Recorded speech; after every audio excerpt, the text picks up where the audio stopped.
Hey everyone, have you ever noticed that some real estate teams consistently outperform others? They do it effortlessly, achieving their goals and enjoying their work. I'm going to tell you the secret is often lies in their team dynamics. Today we'll unlock one of the key features to building a balanced, high-performing real estate team using DISC personality insights. Grab your notebook. This is going to be a game changer. Great teams don't happen by accident. They are carefully built by understanding and leveraging personality strengths. DISC is a behavioral assessment tool that helps you do exactly that by categorizing individuals into essentially four categories: dominance, influence, steadiness, and compliance. I'm going to tell you right now, we all have all four of these characteristics, but we are driven by one or two of these at a time. So when we do this, dominance, influence, steadiness, and compliance, and we intentionally structure your team around this DISC profile, you will enhance performance, harmony, and productivity. So let's do a deep dive into those DISC roles and strengths. So if we go a little deeper into DISC and the DISC types and how they contribute uniquely to your team's success. D's are basically your strengths. You're decisive, you're assertive, results oriented. They're great leaders who drive the team forward. I'm going to tell you, they're also, if they're on your team, they are going to consistently challenge you. That could be stressful, it could be motivating, depending on who you are. Their ideal roles are going to be things like sales management, negotiations, and even strategic decision making. These are great opportunities for those D's. Your I's, your influence. These strengths are they're energetic, they're social, they're extremely persuasive and enthusiastic. So where would you put them? How do you set this up? They're ideal for client relationships, marketing, networking, team morale, and most often public-facing roles. Your S's are your steadies. These are your people that are very patient. This is where their strengths are: patient, reliable, calm, and supportive. Their best roles are traditionally designed in customer support, customer service, long-term client management, operational consistency, and support-based roles. Your C's, your compliance, their strengths where you're going to have them excel are the analytical. They are very precise, structured, and detailed oriented. Best positions, key positions would be administrative tasks, compliance management, financial management, data analysis. Now, I'm going to pause here real quick, folks. It's not the only way to put these people in place, but this is, I believe in the law of energy from John Maxwell. This is where they're going to excel, and this is probably where they're going to get energized and not detract. Doesn't mean they can't do other things. You're just going to have to find ways to balance the roles for them. So when you are looking to build that balanced team and you are starting at recruitment, here's how to apply some DISC strategies effectively during the hire process. Be specific. Tailor your job descriptions to highlight desired DISC traits. So, for example, emphasizing fast-paced, goal-oriented tasks for dominated candidates or detail-driven responsibilities for compliance-focused roles.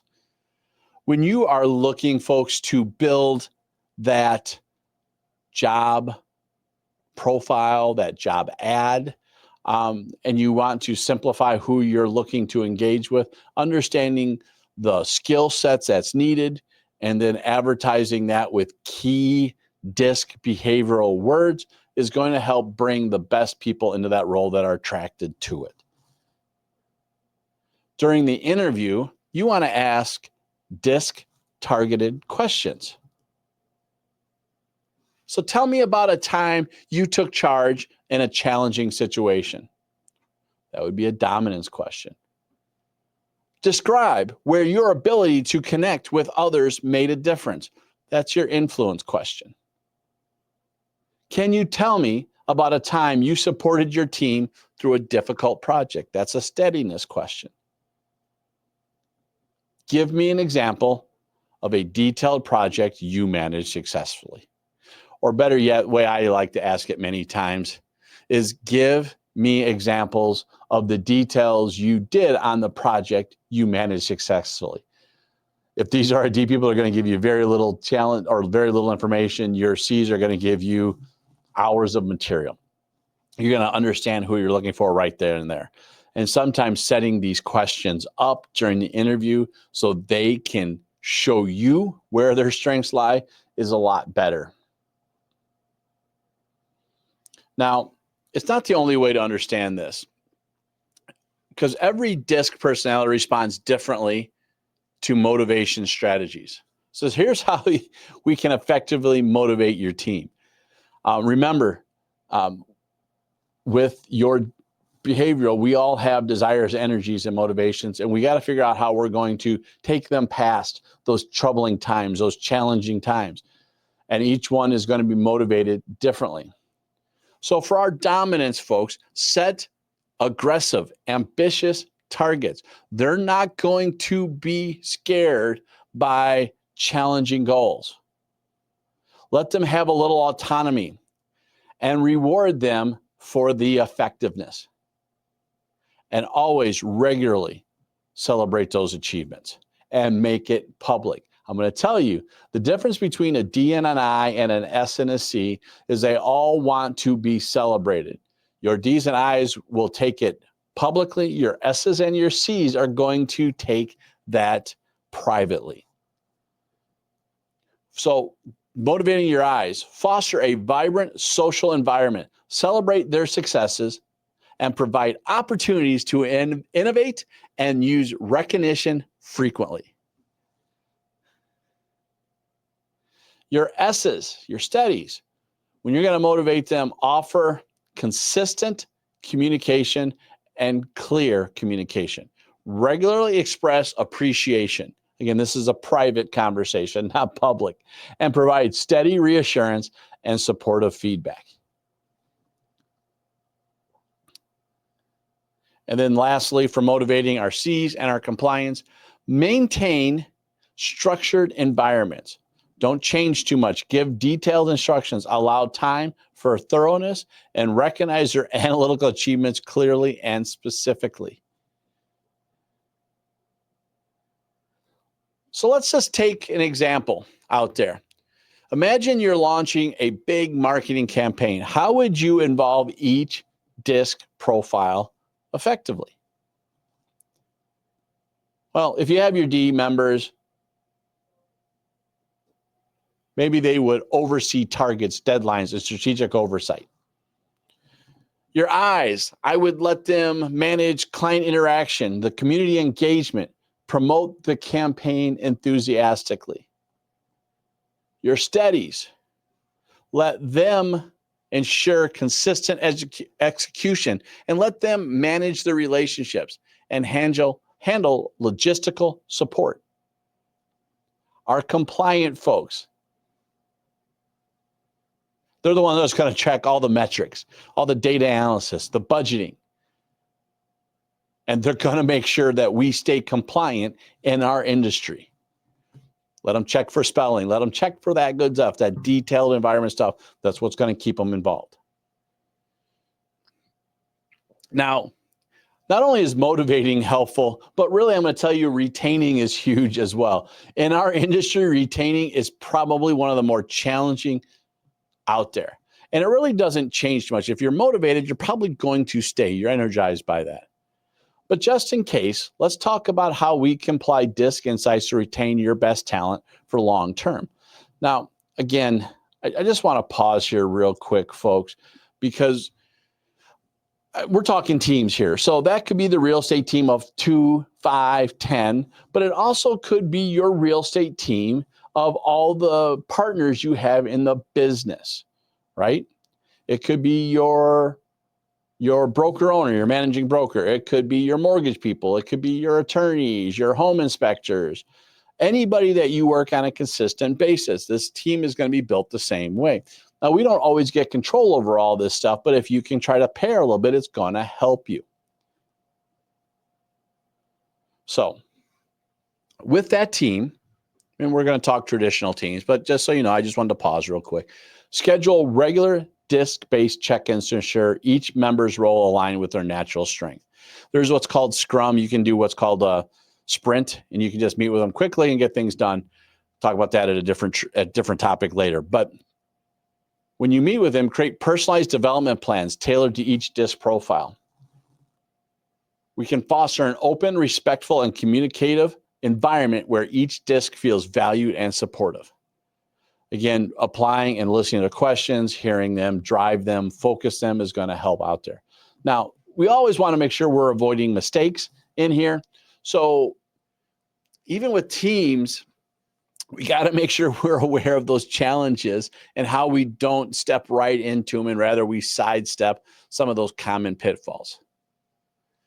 When you're on a team, we have to make sure that our dominant personalities with excessive details or micromanage it. We want to make sure that people, that our Ds don't override the communication, the conversation.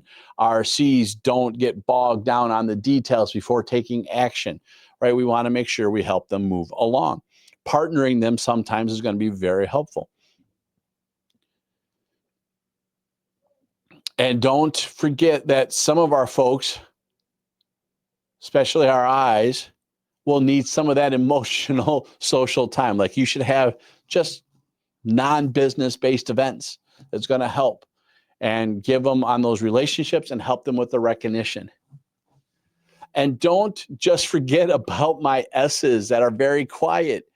They're going to give you contribution, and more or less, you're going to have to give them contribution time. That's probably privately. A lot of times on the team, they're not going to be outwardly expressive. You're going to want to make sure you come back and help them understand that they can ask that question privately, maybe in a text, maybe in an email. But do encourage them that they are appreciated, their value is there, and if they can, to put it in the group because there is value there. But also give them time at the end to put it out there.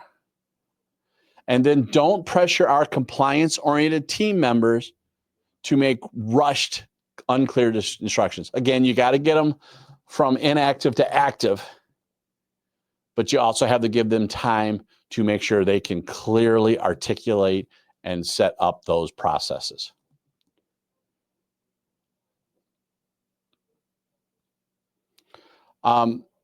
So one of my real estate clients, they built their team intention around DISC. They placed dominant personalities in those leadership, aggressive roles, influencers in those client-facing client-facing positions, steady into those supportive and operational management, and compliance into those roles. The result, I'll be honest with you, when they worked with us and they got those teams moving forward, they're succeeded extremely well. So don't be afraid to set your team that way. It minimizes conflicts and they get along and the team grows exponentially. So much so that they can grow more and more people. Mastering DISC to build and lead your team isn't just about business success. It's about creating fulfilling, lasting relationships, not only among your team, but your clients, leading to happier and more engaged employees. If you enjoyed today's insights, please subscribe. Hit that bell button so you know when the next video comes out. I do put these out pretty consistently, but sometimes I add new ones that aren't at the same time. So be aware. Next, we're going to talk about where AI and DISC play today. So please comment below. Tell me how you're using DISC. Don't forget to leave or click on the link and get my quick reference guide for DISC. It's an essential tool for mastering team communications. And don't also forget to join my goal planning webinar to help accelerate your real estate career success. Thanks for tuning in and see you next time.